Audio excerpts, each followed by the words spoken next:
más se quiere conectar, si lo veo en buena hora, si no, ni modo, seguimos. Neumonía adquirida en la comunidad. Definición. Vamos, aquí está. Espera que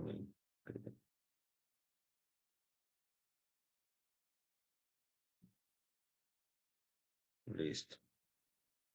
En cuanto a definición,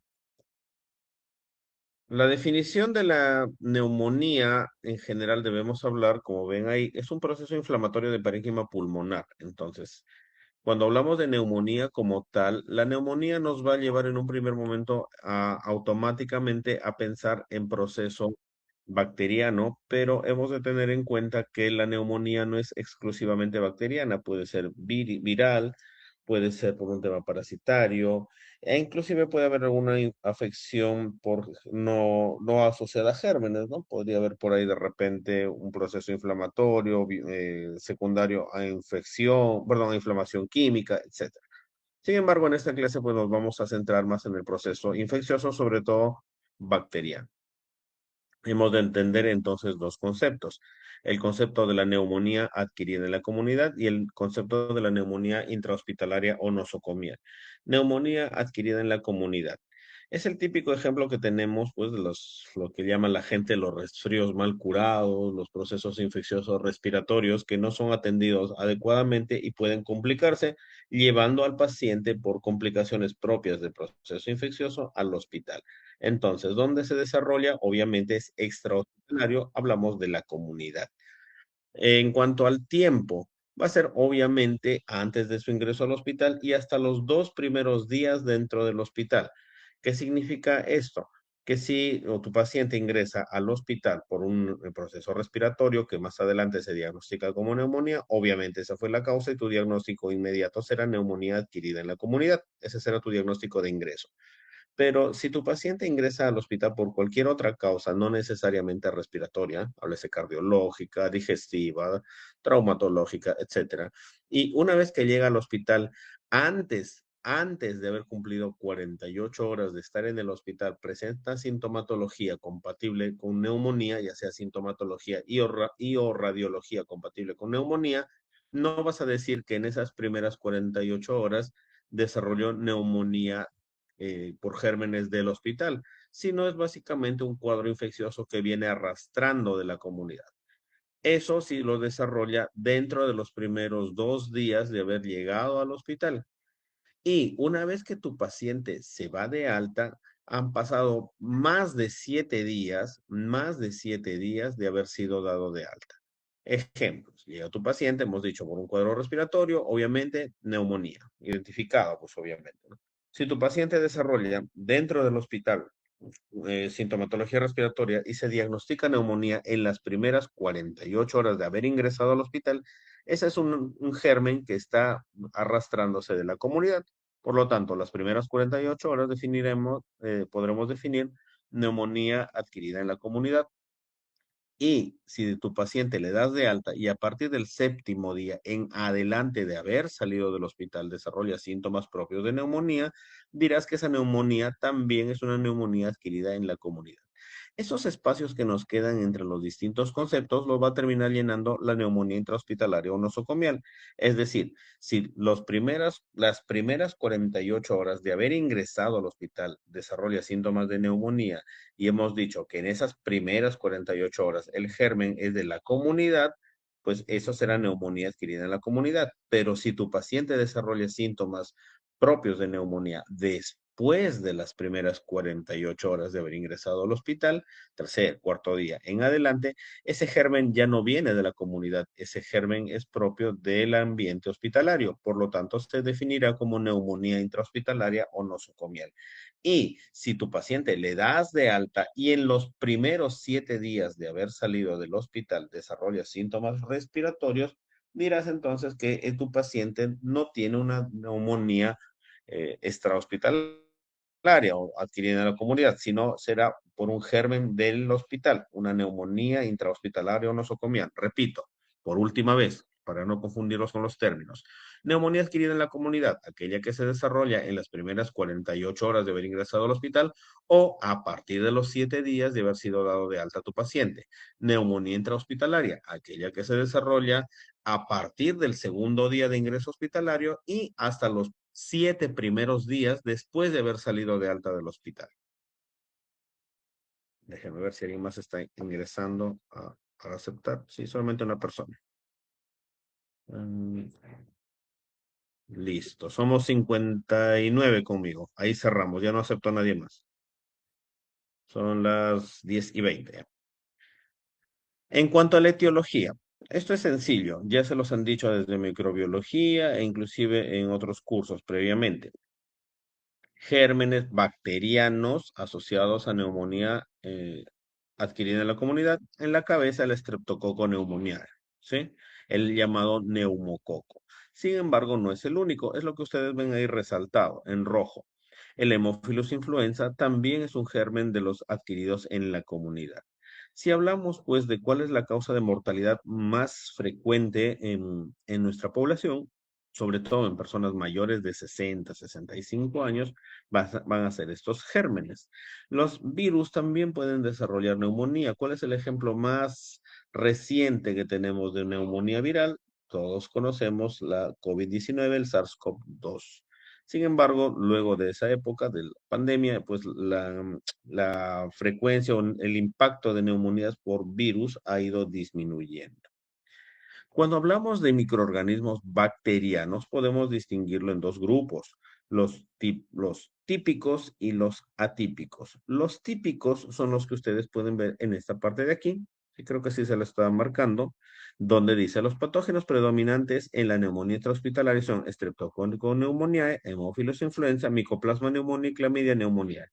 Estos de acá, sobre todo el Streptococo, el Haemophilus, suelen ser más de tipo tipos típicos, mientras que el resto, clamidia, micoplasma, van a ser más los atípicos. Ahí tenemos otra tanto de lista de gérmenes que pueden desarrollar neumonía, bacterias entéricas, virus, parásitos. Lo que a ustedes se les ocurra puede desarrollar neumonía. Sin embargo, nosotros nos vamos a centrar en la infección bacteriana. El estreptococo neumonía, ahí tienen sus características. El único reservorio natural del estreptococo es la nasofaringe humana. Los atípicos, eso es lo que les decía.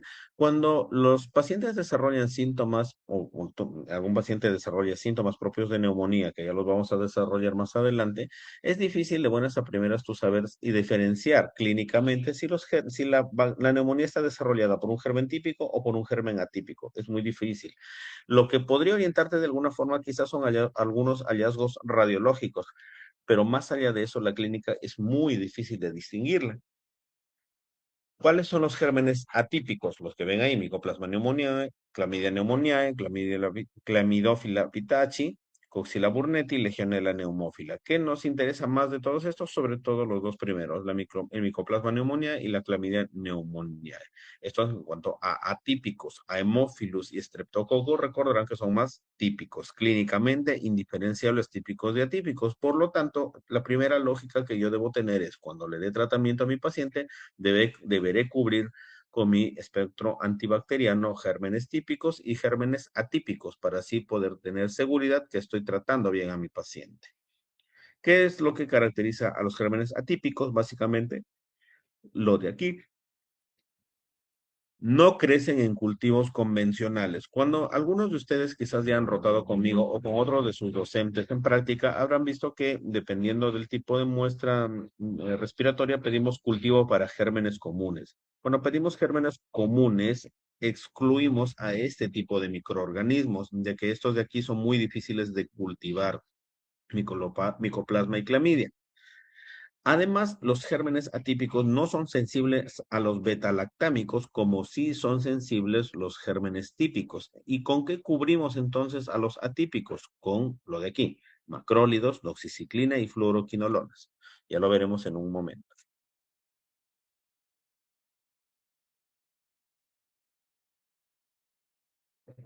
Aquí, ya.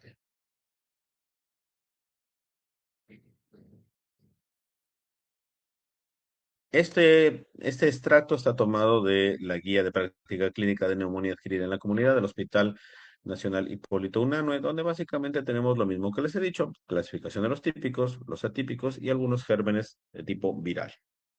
La microaspiración de contenido gástrico constituye también un mecanismo que origina neumonía adquirida en la comunidad. Ejemplo, pacientes que tienen reflujo gastroesofágico, pacientes alcohólicos, pacientes con enfermedad de reflujo, gastritis crónica, pueden hacernos neumonía adquirida en la comunidad por gérmenes entéricos.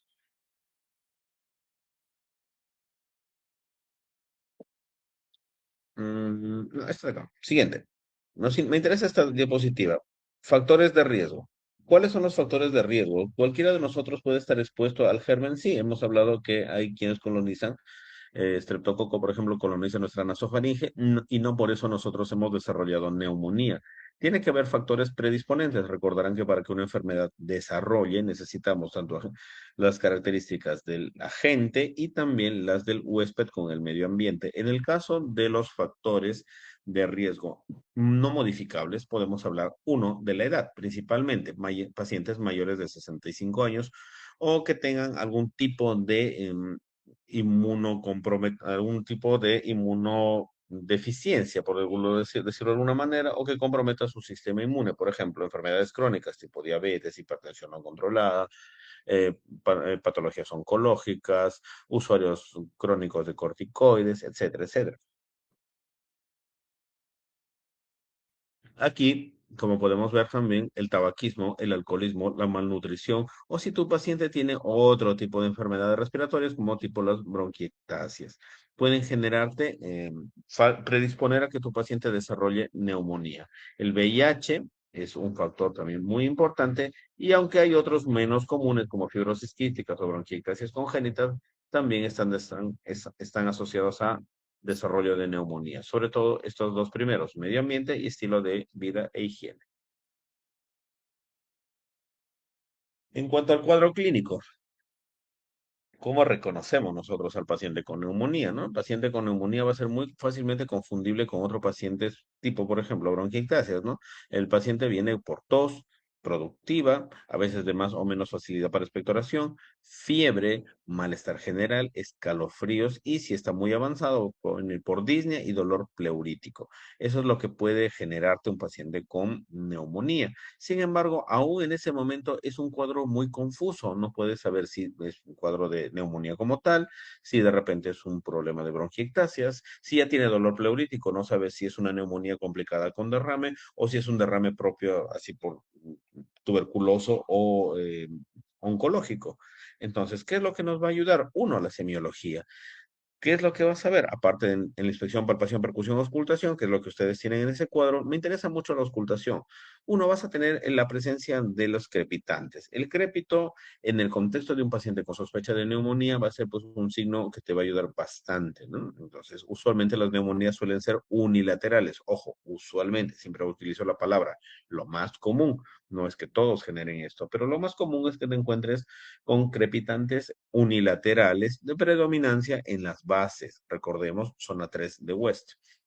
Que puedes encontrar también egofonía, vectiroloquia, broncofonía. En la percusión, matidez o submatidez. Y en la palpación, aumento de vibraciones vocales. Esto es muy característico. Como mencionan ahí, ven en ese cuadro, es el único síndrome, el síndrome neumónico o la neumonía es el único síndrome con aumento de vibraciones vocales. Cuando hagan palpación van a notar el aumento de las vibraciones vocales y eso es típico de los cuadros de neumonía. En cuanto al estudio de imagen, como les dije en un momento, pues es muy difícil distinguir cuál es neumonía de otras patologías. Nos ayuda a los laboratorios, sí, que lo vamos a ver en un momento, pero lo que más nos va a ayudar es la imagen, sobre todo las radiografías. Las radiografías suelen ser radiopacidad, nos van a mostrar una radiopacidad de bordes no definidos, usualmente digamos, definida en un solo lóbulo, que puede ser derecho o izquierdo, dependiendo de la patología y de la gente que podría estar asociado también a atelectasias, como las que ven acá, aunque aquí es más lóbulo superior, pero como les estoy diciendo, no es la única presentación, puede haber variedades. Me interesa mucho aquí, por ejemplo, donde estamos aquí. Esto, por ejemplo, es un tema, una consolidación, en este caso para cardíaca, basal izquierda, que me podría sugerir neumonía, claro, está frente al cuadro clínico también de mi paciente, ¿no? Esto ya son complicados con derrame pleural, que ya lo veremos con más detalle el día miércoles.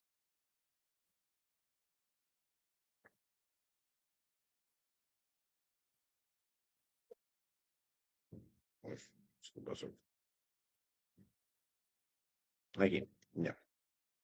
Más imágenes de neumonía son consolidados de bordes no definidos, consolidados alveolares, predominantemente basales en su gran mayoría.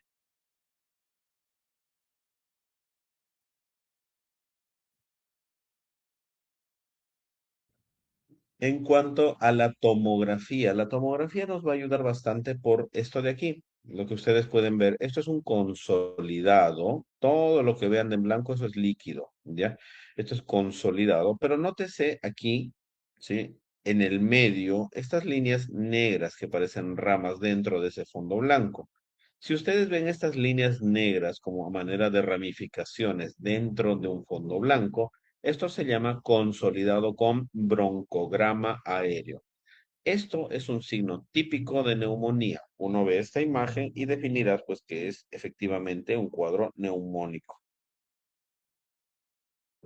La ecografía también puede aportarnos el diagnóstico en cuanto a neumonía, aunque es menos practicada en el día a día, pero tiene otras ventajas. Sin embargo, ahora solamente las vamos a mencionar. A ustedes me interesa mucho que identifiquen en radiografía y en tomografía.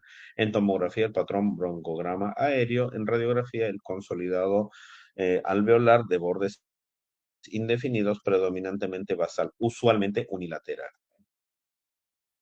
Lo que nos va a permitir dar el gol estándar y un adecuado tratamiento es aislar al germen.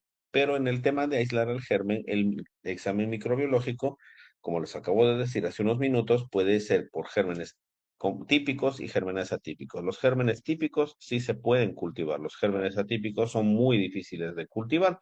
Imaginemos que tu paciente tiene un cuadro neumónico como tal y que el principal germen comprometido sea un germen atípico. Le mandas muchos cultivos y todos salen negativos. Tu primera conclusión sería que esto no es una neumonía de tipo bacteriana. Lo que te estás olvidando es que los gérmenes atípicos no suelen crecer con facilidad. Sin embargo, en tu tratamiento deberás cubrir ambos. Pero tengamos en cuenta por un momento que sí se le puede cultivar la muestra de esputo. La muestra de esputo nos va a facilitar, uno, la identificación del germen, hablando de gérmenes típicos. Dos, nos dará el resultado del antibiograma y según eso podremos dar un tratamiento dirigido, ¿sí? Dependiendo de lo que nos resulte en el perfil de resistencia que tenga mi antibiograma. ¿Cuánto tiempo demora aproximadamente obtener el resultado de un cultivo de esputo? Promedio 3 días. Entonces, un tiempo relativamente corto. Como en algún momento les he dicho a algunos de sus compañeros que han rotado conmigo, no sé si está uno en la clase, sí les he dicho, eh, antes de leer el antibiograma, antes de identificar el germen y proceder a darle tratamiento a tu paciente según resultado, deberás saber si la muestra es adecuada o no. ¿Por qué? Porque necesitas recolectar esputo, no saliva. La mayoría de pacientes lo que suelen juntar es o recolectar es saliva y la saliva no ayuda. Muchos resultados son falsos negativos. ¿Cómo sabes que una muestra está bien tomada y que te va a dar un buen diagnóstico? Tienes que identificar si es adecuada la muestra. ¿Cómo lo identificas? Con lo que está aquí resaltado. Todo resultado de antibiograma, de cultivo y de antibiograma, por lo menos en esputo, aparte de la identificación del germen y del antibiograma, en la primera parte siempre te va a decir el conteo de células epiteliales y de polimorfonucleares o neutrófilos. Si la muestra tiene menos de 10 células epiteliales y más de 25 polimorfonucleares o neutrófilos descritos así en el informe del laboratorio, esa muestra es adecuada. Por ejemplo, si tu muestra te dice en el informe células epiteliales 4, por ponerles un ejemplo, y leucocitos o neutrófilos 30, te está diciendo menos de 10 epiteliales, más de 25 polimorfonucleares. Es una buena muestra y la puedo considerar para interpretación y aplicación de tratamiento. Pero si tu paciente, por ejemplo, la muestra que te informa o te reporta el laboratorio te dice células epiteliales 30, polimorfonucleares 5, eso no es una buena muestra. Muy posiblemente sea parte de un contaminante, inclusive de la flora natural de la boca, y no te esté generando ningún rédito para poderle dar un tratamiento. Eso es lo que ustedes no pueden olvidar. Entonces, ya identificaste a tu paciente, tuvo los síntomas, le hiciste el examen de historia clínica, obviamente, el examen físico, pediste imágenes, diagnóstico, neumonía. Ahora, ¿cómo vas a tratar a la neumonía? ¿Qué es lo que a ustedes les interesa? Para eso hay escalas de severidad. Nosotros vamos a hablar de escalas de severidad de neumonía. ¿Qué es una escala? Básicamente una medición cuantitativa que te va a permitir tomar una mejor decisión clínica en cuanto al tratamiento y al destino de tu paciente. Escalas para neumonía adquirida en la comunidad hay variedades. La más común, la que todos ustedes conocen o por lo menos alguna vez han escuchado, es la CUR 65. ¿Qué significa cada palabrita? Es un acrónimo. C de confusión, U de la uremia, que está medida en milimol por litro, R de las respiraciones por minuto que tenga tu paciente, B de la presión arterial sistólica y 65 obviamente de la edad. Cada una de estas variables toma un punto y según el puntaje que obtengas, tú lo podrás clasificar, ¿sí? Puntaje 0, 1, puntaje 2 o mayor o igual a 3. En cuanto a cómo interpretamos esto de acá, doctores, doctoras, sí me interesa mucho que la aprendan el curso 65 porque esto va a ser de su día a día. Ahorita posiblemente los 2 o 3 años que vengan antes de su internado, a ustedes se les olvide, pero el día que hagan internado y sobre todo hagan trabajo, hagan rotación comunitaria y hagan sus serums, mínimo un paciente con neumonía les va a llegar. Y la primera pregunta va a ser, ¿dónde voy a tratar a mi paciente con neumonía? ¿Lo mando con tratamiento vía oral a su casa? ¿Lo dejo en observación en mi puesto de salud? ¿O lo envío al hospital porque se me puede complicar?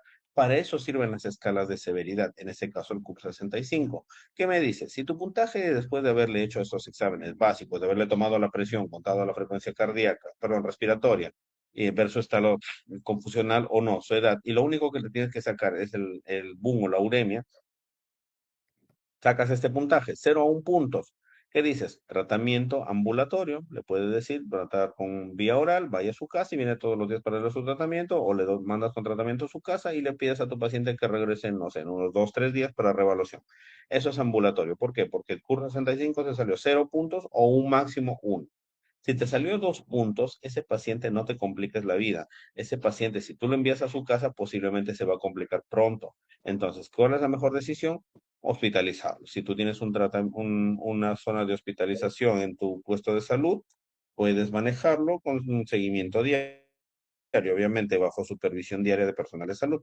Pero si tu paciente hace em, más de 3 puntos en la escala de CUR 65, ese paciente no puedes manejarlo en tu puesto de salud, mucho menos ambulatorio, porque ese paciente se te va a descompensar. Tienes que enviarlo al hospital y muy posiblemente termine en una unidad de cuidados intensivos. ¿Qué significa mortalidad? La escala CUR 65 nos mide dos cosas. Uno, nos indica dónde voy a manejar a mi paciente, ambulatorio hospitalizado. Y la segunda utilidad que tiene la escala CUR 65 es cuánta probabilidad o posibilidad tiene tu paciente de fallecer en los siguientes 30 días. Es decir, hay pacientes que por más de que tú le des un buen tratamiento, por más de que tu paciente sea un buen paciente recibiendo el tratamiento adecuado, muchos de ellos, por factores que tú no puedes controlar, como por ejemplo comorbilidades, inmunodeficiencias, etcétera, se podría complicar y hasta fallecer. ¿Qué posibilidades tiene de fallecer en los siguientes 30 días un paciente con puntaje de 0 a 1? 1,5%. Es decir, de 100 pacientes que tú captes, 1 a 1,5 podrían fallecer en los siguientes 30 días. Y eso porcentaje va subiendo. De 100 pacientes que tengan puntaje 2 en los siguientes 30 días, a pesar de un buen tratamiento que le des, 9% promedio de ellos van a terminar falleciendo. Si tu puntaje es mayor a 3%, ¿qué te dice? Que de 100 pacientes con puntaje mayor a 3 puntos, por lo menos un 22% de ellos va a terminar falleciendo en los siguientes 30 días. Eso es lo que significa el CUP 65. Tenemos otra escala, la escala PCI Port of Fine, que ven aquí hay un montón de variables, ¿no? La edad en años si es hombre, si es mujer, si viven en asilo o residencia, etcétera, etcétera, todo lo que ustedes pueden leer ahí. Se puede clasificar desde la escala en la PCI Portofine, desde el clase 1 hasta clase 5, cada uno con un respectivo puntaje de mortalidad, y lo mismo te define dónde vas a manejar a tu paciente, si va a ser ambulatoria, observación corta o si vas a ingresarlo al hospital. Si cuando uno se pone a leer un poco acerca de la evolución de las escalas de neumonía, te dicen siempre que la primera escala que apareció fue esta, la PCI Port of Fine. Pero ¿cuál es la desventaja, el punto débil que tiene? Si se dan cuenta ustedes que tiene demasiadas variables, no es difícil que puedas aplicarle todas estas variables a tu paciente en la consulta ambulatoria y es posible que, aunque tengas el tiempo de aplicarle este cuestionario, no tenga tu laboratorio todos los exámenes que va solicitando la escala para completar el puntaje. Entonces, es muy buena predictora, sí, pero su utilidad no es tan amplia, no es tan fácil. Entonces, ¿qué se hizo? Se cogió algunas variables de aquí de la PCI Portofine y con las variables de la PCI Portofine se creó la escala CUR65 que deriva básicamente de la Portofine y es mucho más fácil de aplicar. Imaginando que tu paciente ya llegó al hospital, tú estás en el hospital, recibes al paciente con diagnóstico ya de neumonía, es decir, alguien antes que tú ya le aplicó alguna de las escalas PCI por Fine o CUR 65 y determinó que tu paciente debía ser manejado al hospital. Llega la ambulancia con tu paciente, tú estás en el hospital, en tu primer día de internado, y te llega el paciente. Te reportan como un paciente con diagnóstico de neumonía, con lo siguiente, que es un paciente confuso, frecuencia respiratoria más de 30, que ya lo ves que está utilizando musculatura intercostal, está haciendo fiebre, está con fiebre o hipotermia, etcétera, etcétera, etcétera. Entonces es un paciente muy complicado. ¿Para qué te servirá? Para saber si a tu paciente lo vas a tener en una camilla hospitalaria de las que ustedes han visto muchas veces en emergencia o la vas a pasar a una unidad de cuidados críticos para ser muy posiblemente intubado. Para eso nos sirven los criterios ITSA-ATS. Los criterios ITSA-ATS nos dicen si tu paciente que ya llegó al hospital vas a tenerlo en una cama de vigilancia común y corriente o es necesario que pase a una unidad de cuidados intensivos para que le salves la vida. Los criterios ISATS se dividen en dos grupos, los criterios mayores y los criterios menores. Los criterios mayores son dos, necesidad de ventilación mecánica y shock séptico que precisa vasopresores. A los que no estén muy relacionados con el tema del shock séptico, cuando una persona llega con hipotensión sostenida, una PAN menor de 65 milímetros de mercurio, presión arterial media, menor de 60 a 65 milímetros de mercurio, significa que el corazón no está bombeando bien, la perfusión de los tejidos no es la adecuada. ¿Qué debes hacer? Primero, hidratar a tu paciente. Ya el volumen no es motivo de esta clase, pero deberás aplicarle un buen volumen de líquido endovenoso. Si se puede a doble vía, mejor. Con eso, teóricamente, la presión del paciente debería subir, pero si no sube, le aplicas coloides. Ejemplo, la poligelina, le aplicas poligelina, un expansor de volumen, con eso la presión debería mejorar. Sí, pero si con eso no mejoran con ninguna de las dos soluciones que estoy mencionando, automáticamente deberemos mejorar la presión en los vasos sanguíneos. Ya que no pudimos manejar adecuadamente volumen, ahora manejaremos presión entre los vasos sanguíneos y eso se va a hacer con la noradrenalina. Entonces, la noradrenalina ya es un vasopresor. Cuando la hipotensión es sostenida y necesitas el uso de vasopresor, eso se llama shock. Y si está asociado a una infección, obviamente será shock séptico. Si tu paciente necesita vasopresor, ya llegaste a la noradrenalina para mantener una presión estable o intentar salvar a tu paciente, eso es un criterio para pase a unidad de cuidados críticos. Esos dos son los criterios mayores. Basta al menos uno de estos para que pase a la UCI y de toda esta lista que ustedes ven acá, que sí o sí me la tienen que aprender, son por lo menos tres de estos. Entonces, al menos uno de estos dos o si no tiene ninguno de estos, tres de estos de aquí. Con eso que decides ingresar a UCI. Tenemos otra escala que es la Smart Cop, ¿sí? Que es la que pueden ver ahí. Si me preguntan, doctor, ¿es necesario que me aprenda esto para el examen? No se preocupen, no los voy a martirizar, no necesito que se aprendan esto. Pero sí al menos que sepan de su existencia. ¿Para qué sirven? Lo mismo, el puntaje Smart Cop y riesgo de ventilación o soporte vasopresor. Como ven aquí, lo que estamos hablando, un paciente con un sistema con puntuación para evaluar el riesgo de que tu paciente con NAC, con neumonía adquirida en la comunidad, pueda llegar a necesitar ventilación mecánica o apoyo vasopresor. Entonces, sí me interesa que se sepan, no los números, porque eso es muy mecánico, sino que sepan para qué sirve cada escala. Mientras que la escala, la CUR 65 me dice tratamiento ambulatorio, hospitalizado y cuánto porcentaje se puede morir en los siguientes 30 días. Punto. Fine PCI, es Find o PCI, ¿para qué me sirve? Lo mismo, básicamente, es decirme, si manejo ambulatorio hospitalizado va a terminar en una UCI, cuántos de ellos se van a morir en los siguientes 30 días, mortalidad en los siguientes 30 días, pero ¿cuál es la desventaja? Que tiene muchas variables muy poco aplicables. Si tu paciente llegó al hospital, quieres saber si va a terminar intubado o no intubado. Si va a terminar intubado o no intubado, tienes dos opciones, SmartCop o, para el criterio de ingreso a UCI, la ITSA ATS. Eso es lo que necesito que ustedes sepan. ¿Para qué sirven las escalas? ¿Cuál es la mejor toma de decisión sobre mi paciente? El juicio clínico. Obviamente, no todo es número, sino también depende de cómo evalúas a tu paciente. Yo siempre les he dicho, hasta el aburrimiento, no me voy a cansar de decirles hasta el último día que sean mis alumnos, manejar a un paciente, darle medicamentos no es receta de cocina, que a todos les vas a dar lo mismo. Tienes que individualizar lo que tú has aprendido, lo que tienes en tu cabeza, los conocimientos que tienes respecto a qué paciente se te presenta. Y eso se llama juicio clínico. Deben aprender a tener un buen juicio clínico. Ya, por fin, a lo que todo el mundo quiere, tratamiento. Doctor, ¿qué tratamiento le voy a dar? Ah, depende, pues si le vas a dar ambulatorio, le vas a dar hospitalizado.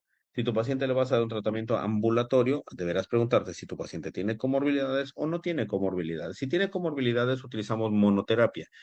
Monoterapia, ¿qué significa? Un solo medicamento.